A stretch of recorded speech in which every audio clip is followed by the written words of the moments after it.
Alright, magandang gabi na ho sa lahat natin ng mga viewers, Luzon, Visayas at Mindanao all over the world. Welcome naman sa ating panibagong video, panibagong reaction, mga ka-action, mga kakamping. May gusto lang ho ako na i-share ho sa inyo. Isa itong Duterte diehard supporters ho, mga ka-action. Ito si ate, na kung saan tila halos nagsisigaw na ho siya sa galit dito kay Mr. President Bongbong Marcos. Bakit naman kasi wala na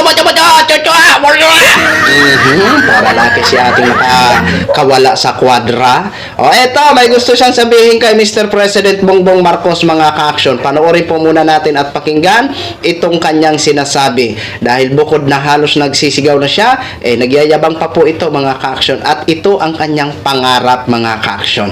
Eto, panoorin po muna natin. Ano po bang expectation nyo dito sa nangyayari ngayon? Of course, we want Duterte to be free. He has done enough for our country, our bloody country na binababoy ng mga Marcos.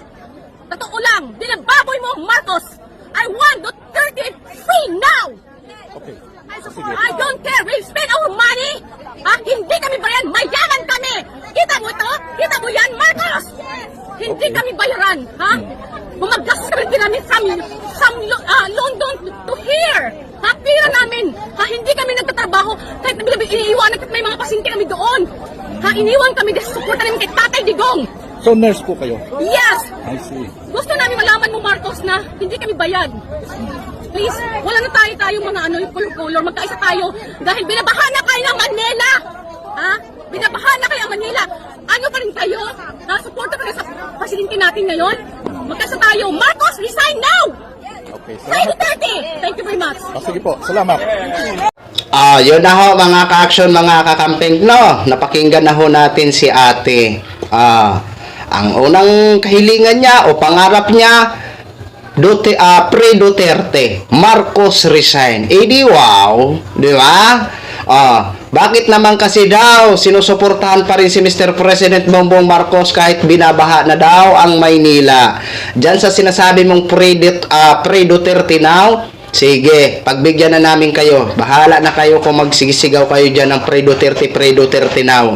Di ba? Pero dyan sa sinasabi mong Marcos resign, malabo pa po yan sa sabaw ng pusit. At dyan sa katanungan mo kung bakit sinusuportahan pa rin si Mr. President kahit binabaha na ang Maynila, eto lang po, napakasimple ng sagot ko, ate. Di ba? Alam nyo, sa totoo lang, mas lalong grabe ang sumuporta kay Mr. President Bongbong Marcos nung binuksan niya nga po itong usapin ng korupsyon, dahil para sa amin, siya lang ang naging lakas loob o buong tapang na paimbestigahan itong mga korupsyon na nangyayari dito sa Pilipinas. Kasi nung panahon ni dating Pangulong Duterte, may korupsyon pero wala din siyang naging action. Di ba? Kaya, masasabi namin, si Mr. President Bongbong Marcos, ang buong may tapang. Di ba? Kasi alam ni Mr. President Bongbong Marcos na malalaking tao ang nasa likod dito, pero wala siyang pakialam. Di ba? Ang iniisip ni Mr. President Bongbong Marcos ang kapakanan ng taong bayan. Di ba? Na nagdurusa dahilan sa mga taong mga swapang sa kapangyarihan o inaabuso ang kapangyarihan at inaabuso ang kaban ng bayan. Na kung saan tayo sana ng mga ordinaryong Pilipino ang mas mahalaga na makikinabang sa kaban ng bayan. Di ba? Ngayon nasagot ko na ho ang sinasabi mo, ate, kung bakit sinusuportahan pa rin si Mr. President Bongbong Marcos kahit binabaha na po ang Maynila. Di ba? Ikaw, bakit suportado nyo pa rin ba si dating Pangulong Duterte na kahit alam nyo naman siguro, kung hindi nyo man alam, alamin nyo. Noong mga panahon ni dating Pangulong Duterte, alam ni dating Pangulong Duterte na may corruption, pero wala siyang naging action. 'Di ba? Sabi pa nga niya, maghanap kayo ng isa pang Marcos. Ngayon nagkaroon ng Marcos na presidente.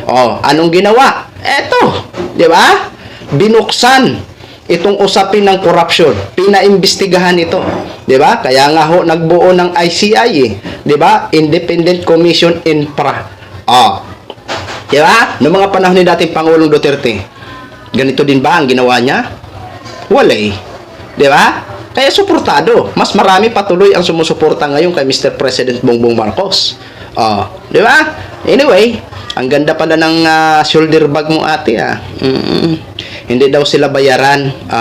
Yun yung sinasabi niya kay, gusto niyang iparating kay Mr. President na, hindi kami bayaran. Oh, ito.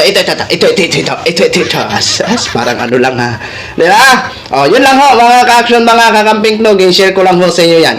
Maraming salamat po sa lahat natin ng mga viewers, Luzon, Visayas at Mindanao, all over the world. Ako po ang inyong lingkod, si Action Man. Good evening, everyone.